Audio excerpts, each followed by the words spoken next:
Assalamualaikum warahmatullahi taala wabarakatuh. Hai sobat mahasiswa, selamat datang di channel YouTube saya. Perkenalkan, nama saya Nursyadilatun Hakim dari Prodi Ekonomi Syariah semester 4 unit 2. Nah, di sini saya akan membahas tentang sejarah pemikiran ekonomi Islam pada masa Daulah Mamluk. Jadi sejarah pemikiran pada ekonomi pada Daulah Mamluk ini mengalami banyak sekali perkembangan. Nah, kita bahas satu-satu dulu ya teman-teman.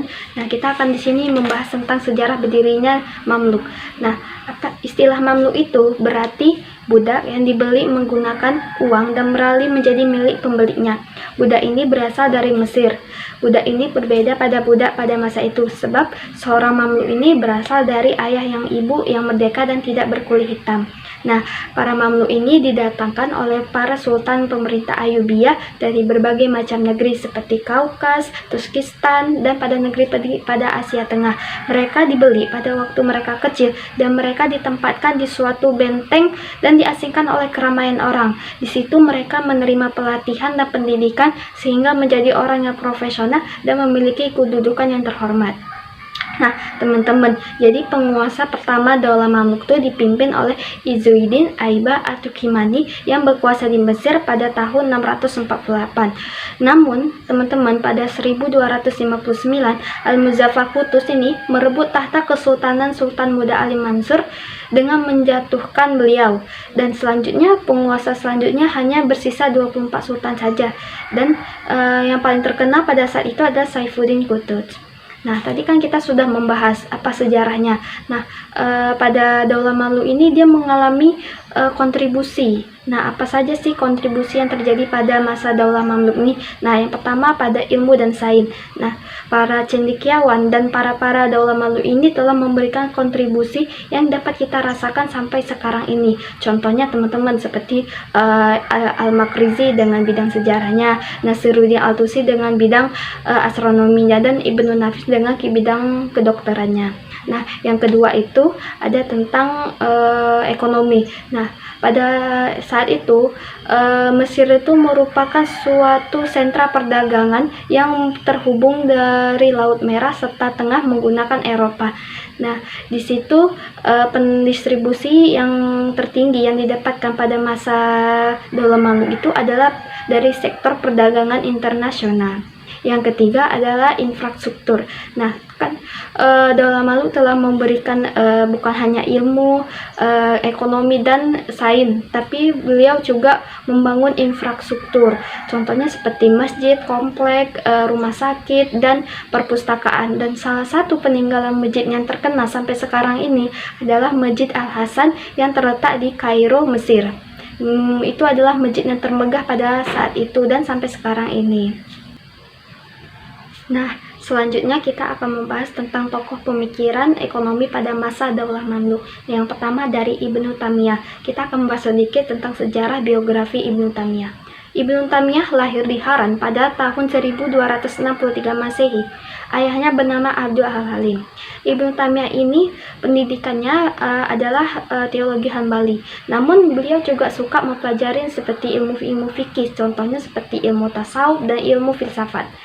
Nah, dalam bidang ekonomi, beliau telah memberikan kontribusi yang banyak sehingga dapat mengeluarkan sebuah karya yang berjudul tentang Majmu' al-Fatwa.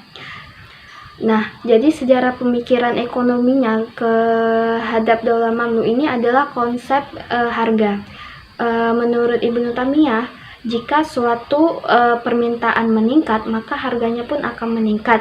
Begitu pula dengan sebaliknya, jika sedikitnya permintaan itu karena berkaitan dengan lemah dan kebutuhannya suatu permintaan.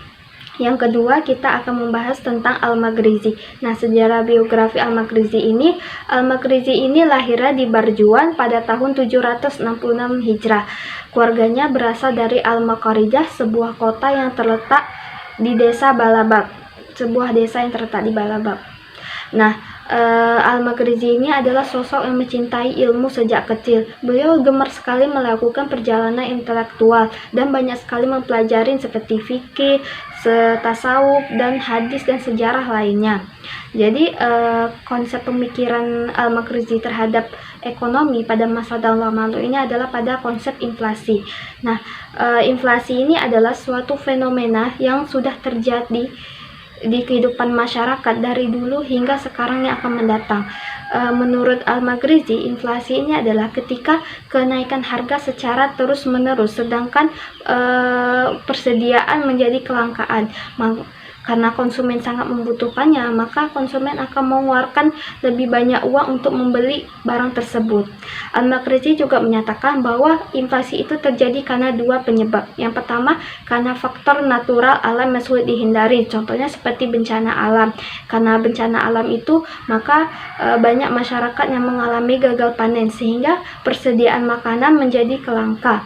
Yang kedua adalah faktor manusia itu sendiri, baik itu secara bersama-sama ataupun sendiri, faktor kesalahan manusia itu sendiri. Contohnya seperti korupsi, banyak sekarang pejabat-pejabat yang korupsi, sehingga makin menaiknya inflasi di kita sekarang. Habis itu karena administrasi yang buruk ya, karena adanya korupsi ya pasti administrasinya yang buruk gitu. Jadi menurut beliau seperti itu pendapatnya. Nah, bagaimana seru bukan penjelasannya tentang sejarah pemikiran ekonomi pada masa Daula Mamluk, dan para pemikir-pemikir ekonomi seperti telah mencantumkan tentang konsep harga dan konsep inflasi yang sampai saat ini masih kita kaji, teman-teman. Nah, kalau teman-teman suka dengan channel saya, mohon like and subscribe, dan agar saya mendapat motivasi untuk membahas pembahasan yang menarik untuk selanjutnya. Nah, saya pamit undur diri. Saya berharap teman-teman menyukai channel saya, menikmati channel saya. Saya akhiri dengan Assalamualaikum warahmatullahi wabarakatuh.